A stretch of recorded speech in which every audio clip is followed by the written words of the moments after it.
30 ta ishchi ishsiz qoldi. Mana ko'rib turganingizdek, zavod jimjit. Yangi energetika vaziriga kattakon rahmat.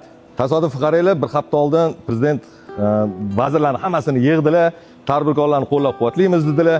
Ertasiga yangi energetika vaziri qo'yildi. Bu yog'iga biz ham o'yladik, yaxshi bo'ladi. Mana bir hafta ichida har xil chora-tadbirlar olib kelaring, tadbirkorlarni qo'llalaring dedilar. Videoni o'zingizlar ko'ringlar.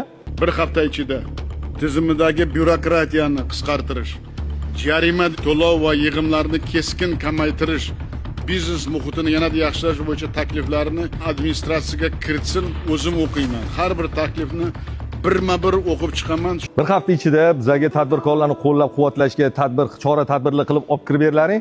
Biz hammasini o'zim o'qib tekshiraman deyapti. Bularga bir hafta ichida, misol uchun hozir undan oldin 100 ta mingtasi bankrot bo'lgan bo'lsa, qolgan 100 ta mingtasini ham yozib kellaring, keyin menga отчет olib kirlaring deb tushunishdi shakl bizani vazirlar. Bilmayman, hozir kecha keldi, hech qanaqa hey yo be yo, chisla 30-chisla, na oy oxiri, na shot faktura, na kelishdi, yo gazni mashincha pul to'laysan, bo'lmasa gazingni kesamiz. Hop, menga основание ber bunga, shot faktura berarding, oy 10-sigacha to'lardik desa, yo'q, bizga shunaqa tepadan buyruq kelgan.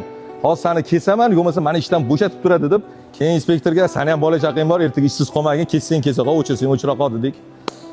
Mayli, endi nima qilamiz? Elga kelgan to'y, yana bitta tadbirkor kamaydi, tabriklaymiz. Bunaqa bosinglar gazni, oxirgacha bosinglar.